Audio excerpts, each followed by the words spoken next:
Hello everyone, surprise, surprise! 2 coffee talks in one day. So here's why. Posted the last video about Chantal versus Amberlynn, compare contrast. Got a shower, laid down, went to bed.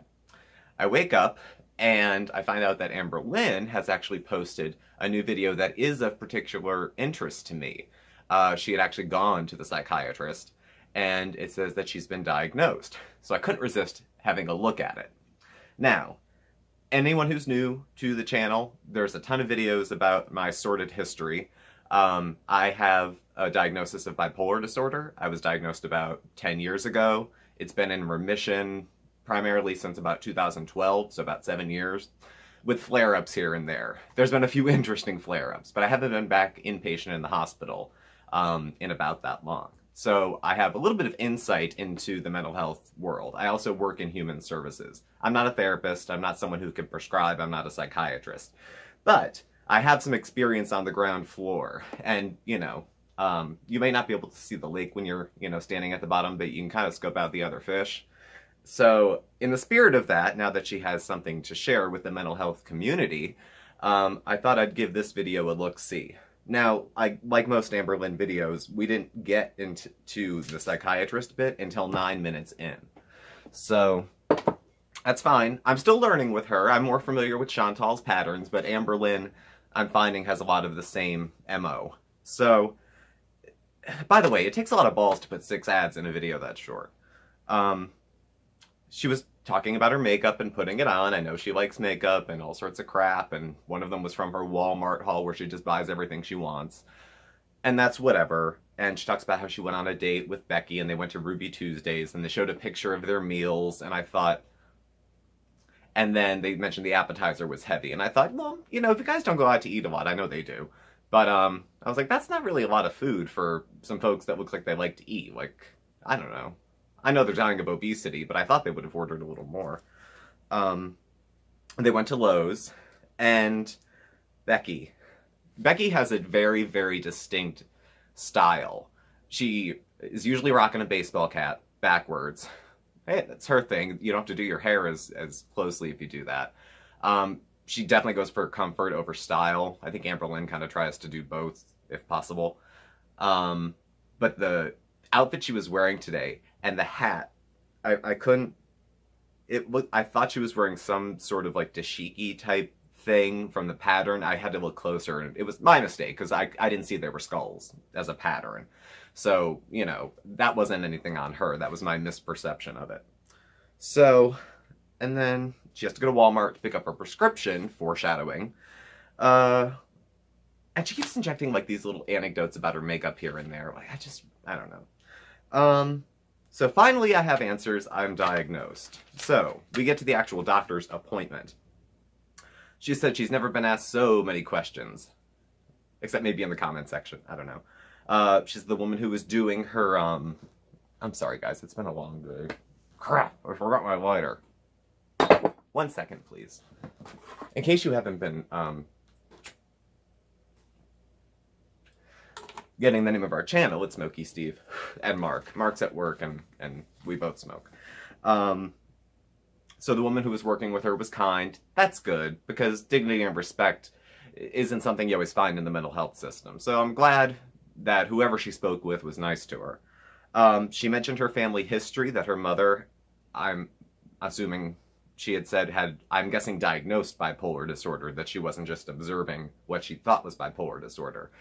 Family history, it rolls with. I don't personally have a family history of diagnosed bipolar disorder, but I'm also the only family member that I'm aware of who's been to a psychiatrist. So you throw any of us under the microscope, and if you look real close, you could probably find something. So grain of salt if you don't subscribe to the medical model of stuff. There's a lot of different ways people explain peculiar human behavior. So I can appreciate that if you're not following along with the psychiatric stuff. But what she comes away with is 4 diagnoses. The first thing she mentions isn't really a diagnosis, it's memory loss from trauma. I know that she had a tough childhood as described by her. I'm not going to weigh into trauma because it's so person-specific to say this should be traumatic, this shouldn't.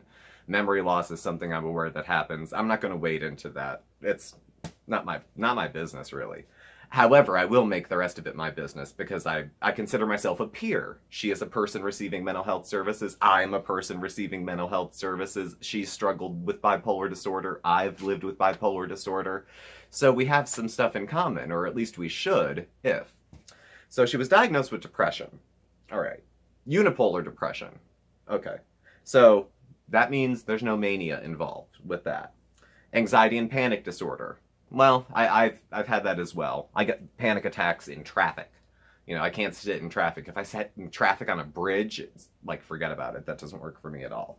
I've never seen her have a panic attack, but I can see instances where she might, you know, and because she's morbidly obese, she could get anxiety over things that maybe most people wouldn't, like going to a restaurant. Do they have a booth? Am I going to break the chair? She might have more instances of things that could wind her up. Whether she's caused or exacerbated the situation, the conditions of the situation where those things are an issue, not for me to say. But nevertheless, if she's anxious, she's anxious, you know, whatever. Obsessive compulsive personality disorder. Now, here's the first time I'm gonna go, Because in the old diagnosing system, they used to have in the DSM-4, the Diagnostical Statistical Manual for, I forget the rest of it, they would use this Axis system. They would use it for billing mostly, for diagnosing. Axis 1, the top one, would have your primary mental health diagnosis. Axis 2 would have personality disorders. Now, they've since gotten rid of the Axis system. The point, though, is that for a lot of people where it had number 2, it would say deferred.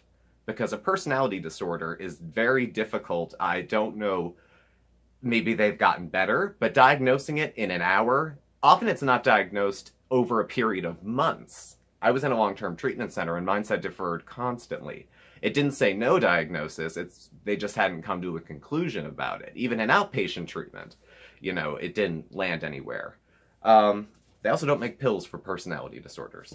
But at any rate, I have reservations on the way she's explaining it. I suspect that she may have confused some of the information based on what comes next. And confused is at the one end of the spectrum and is being dishonest at the other end. So then she says she has bipolar disorder. Now, bipolar disorder, 2 poles: mania, depression. She's also diagnosed with depression.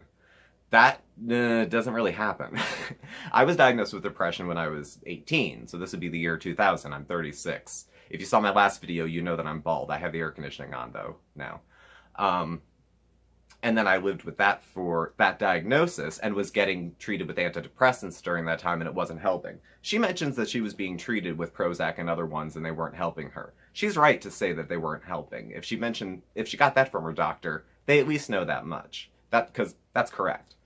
But I started with depression as a diagnosis because the mania wasn't being seen. Then when it was all being observed, then we got the full diagnosis, then we fleshed out everything else, then the treatment plan started, and it still took 4 to 5 years to get me on a good cocktail of things that helped. So, but given that she said she has a family history, and whatever she described as her symptoms, apparently this one popped back. So, it's like depression and bipolar, it's a double, it doesn't work that way. You have one or the other, is my understanding. So, yeah. She's going to be prescribed some medication. She said mood stabilizers. That's accurate, what she would be put on. It depends. A lot of times bipolar disorder is treated with a cocktail. There's not too many drugs that are a monotherapy where you take just this one pill, which is great for bipolar disorder. A lot of times it's a cocktail. It's like an antidepressant, plus a mood stabilizer, plus an antipsychotic. Some folks could do good just on like lithium and maybe an antidepressant. Everyone's body is differently. There's people that manage bipolar with no medication at all. They just do some pretty, like, what seem like radical lifestyle changes. Maybe they're macrobiotic. Maybe they do keto. Keto fixes everything, you know. Maybe they do other lifestyle changes. They exercise. They, you know, all sorts of different things people do. Yoga to try to keep themselves well. And they don't need to take any medication to take care of themselves. And it goes into, I don't know that it's cured, that's a grand word, that's not what I would use, but into remission, into recovery, you know, and it's more manageable day to day when they get into a rhythm of self-care. So she had said something that did stick out to me. And this was something that I'm noticing from Amberlynn. And again, I'm kind of a newbie, but this isn't going to be news to most of you, I think. She had said she was upset because she felt people weren't taking her seriously because she wasn't diagnosed yet. No. You weren't taking it seriously, which is why you weren't diagnosed yet. I'm not mad at you. People get scared of going to the shrink. You know, who wants to go in to be told there's something wrong with you when you're already pretty sure there's something wrong with you? I mean, usually we're the last people to know. It's okay. When I found out I was gay, I was the last one to know. Everyone else was like, no shit. So, I mean, I get having impaired insight. I mean, that happens.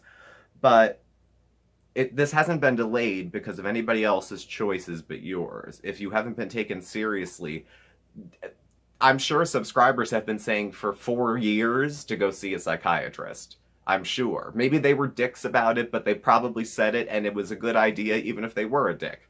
So, you know, I'm glad you're getting help now. I hope this is the start of something good. Please get your facts straight as far as your diagnoses. I'm assuming that you did see a doctor because the pieces of this are true. If this was just a bunch of Googling and Wikipedia things stuck together, I could believe that too because there's a few holes in here.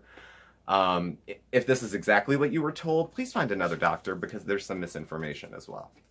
So that's all I have for this. This is the bonus coffee talk. So thank you all for watching.